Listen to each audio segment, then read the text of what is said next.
Hello, friends. This is Chandrakant, and welcome to Akulmach. And there are a couple of good news today.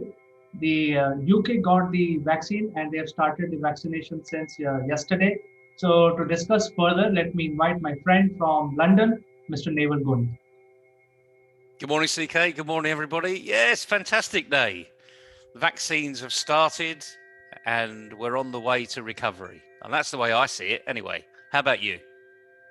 Well, in my country, what is going on? There are people who are waiting for it eagerly, and there are other set of people who are just indifferent, and there are third set of people, which is very large. They are sort of negative towards this. They are saying, "Hey, this vaccine may work, may not work. We don't know, etc., etc." So I was thinking about the the science and technology.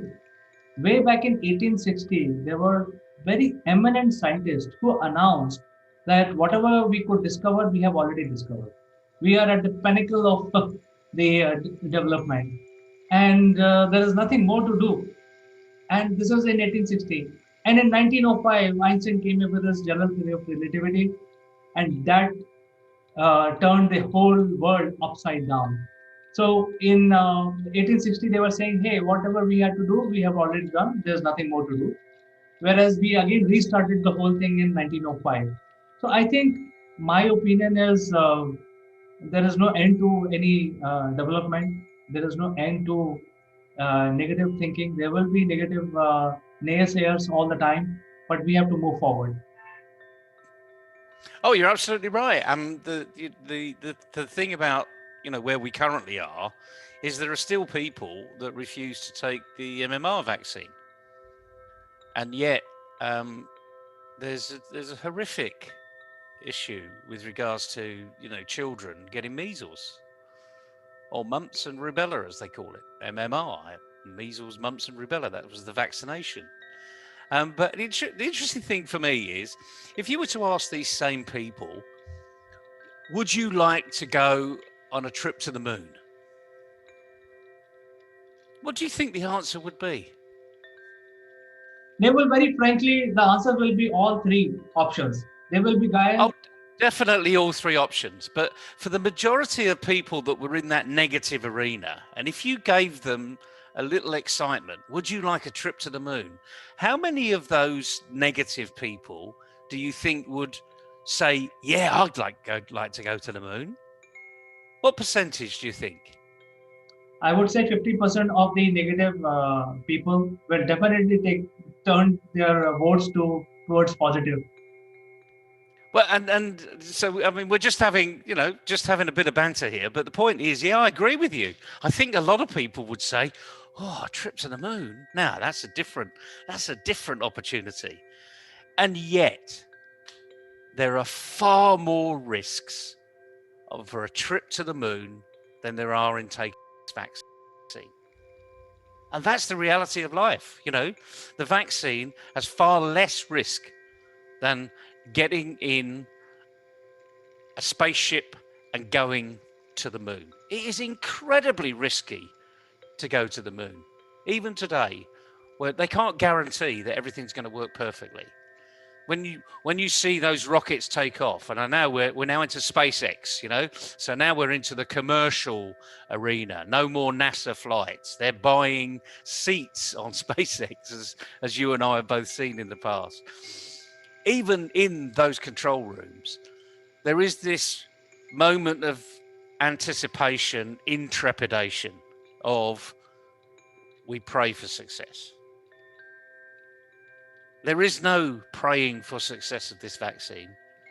The Pfizer one has got 95% chance of being successful. That's massive. So for all those negative people out there, just think about what we're saying.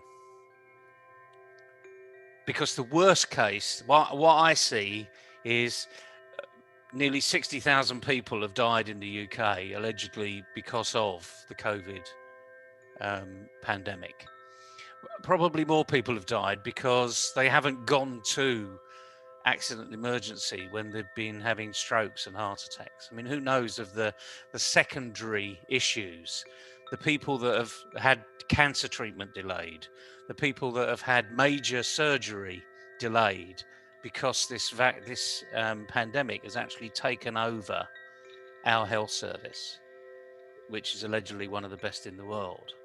So is this a risk? Yeah, of course it's a risk. You know, crossing the road is a risk, frankly. Certainly crossing the road in Delhi is a risk, because, you know, you take your life in your own hands. But at the same time, I take a lot of comfort from the Chief Medical Officer in the UK, Professor Van Dam, who's been on the TV several times recently. He's almost like a celebrity status doctor, really. And he said, as soon as the vaccine is available, I will tell my mother to take it. I will advise my mother to take it. His mother's well into her 80s. And if he's saying, I will advise my mother to take it, and I'm going to take it, then frankly, who am I to say, this medical expert that has been doing this all of his life, he's been preparing for this vaccine since March of this year. So he's been following this very, very carefully. The testing strategy, the efficacy of the testing strategy. He probably had a lot to do with the testing strategy. I don't know, but he's a pretty important guy in the UK, and I'm sure he's been watching this every step of the way. And then you've had independent body, a completely independent body that hasn't had a backhander, hasn't been paid by Pfizer to railroad this vaccine through, because they are above that level. And they're coming on TV and saying, no, we've not cut corners. Yes, we've pushed it through, but we threw people at it to push it through. And I think this is where people are questioning, you know, why does it take 10 years for this to happen? And we've managed to do it in not just less than a year, probably about 8 months. And the issue is they've thrown money at it. They've moved the goalpost. They've pushed everything else out of the way. Nothing else has been on the priority list. This has had number one priority, and the likelihood is everything else has just been pushed to one side.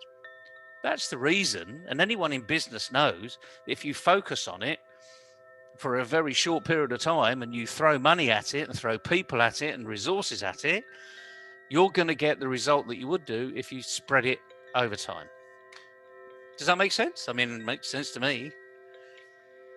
Well, I think we started discussing about the moon trips of mankind, and you're absolutely right when you say when you throw money in it and you throw people in it.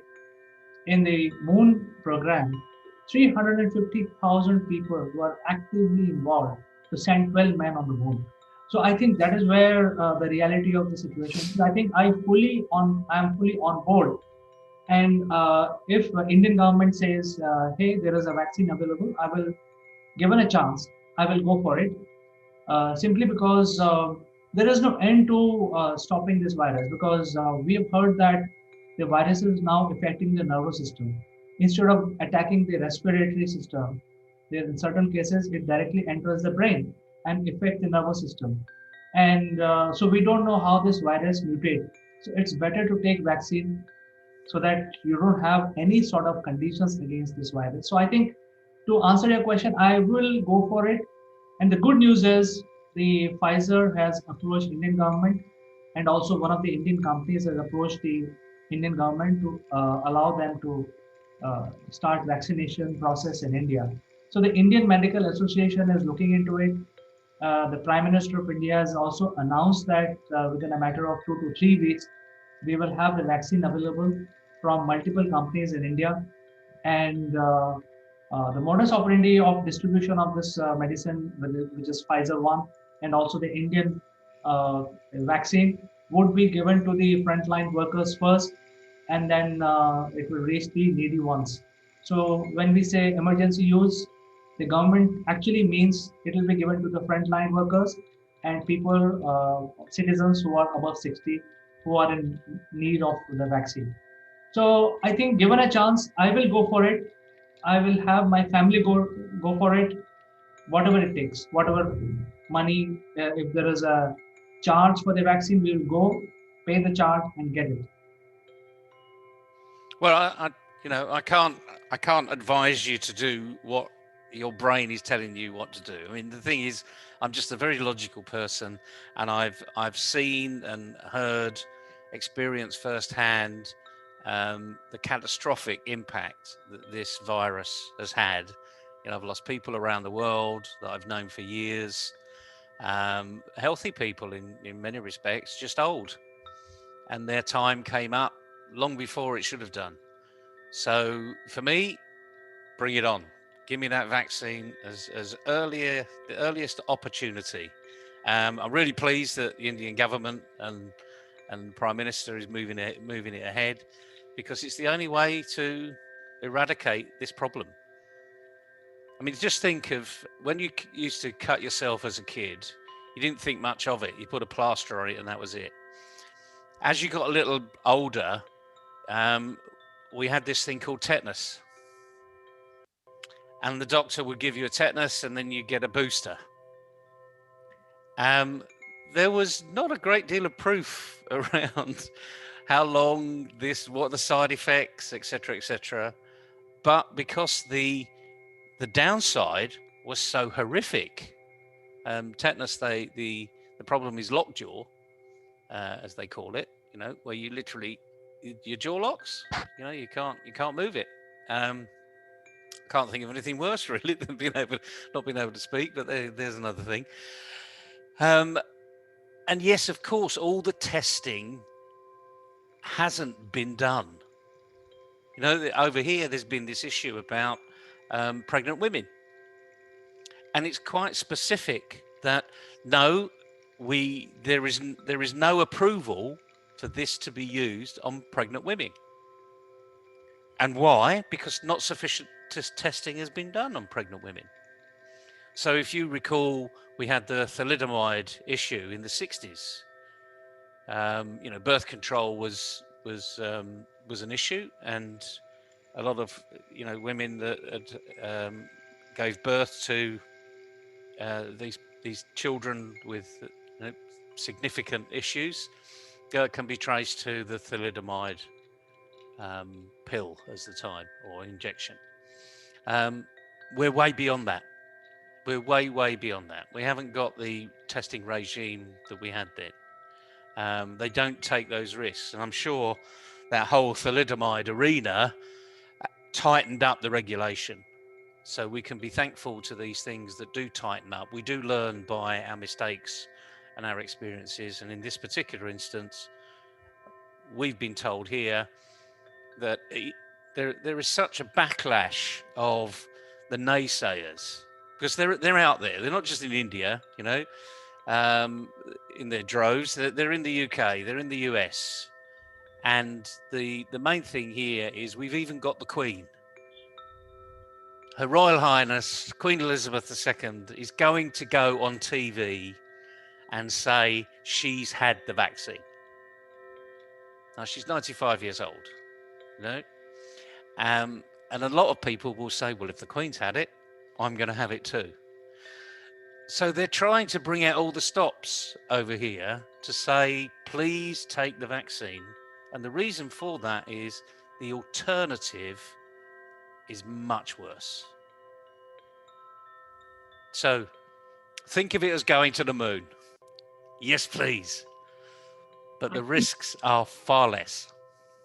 I think, Neville, UK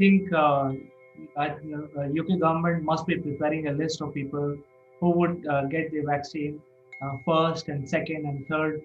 I hope your name figures there as soon as possible. And I'm quite happy for the people of UK that they got the first privilege to get the vaccine. I think we will be the second one in India. And, I think all of us should go for the vaccine. Don't wait for virus to affect you in any way, because virus is mutating. The best thing to do is take the vaccine and pray for the best. Yeah, exactly. You know, prayer always helps, but please don't over question the fact that efficacy has been pushed to one side because money. A lot of people are saying money talks. You know, people have pushed this through far too quickly. Go and look at the evidence. Go and listen to the experts. And remember, a lot of these experts are completely independent. But listen to the ones that are the experts. And have a happy life. Certainly, Neville. So we will talk about some other pressing issue. I think today is about the vaccination because it started yesterday in UK. But definitely, we will catch up with you next in the next discussion tomorrow. Until then, I'd like to say goodbye. Goodbye and happy life, as they say. Thank you. Cheerio.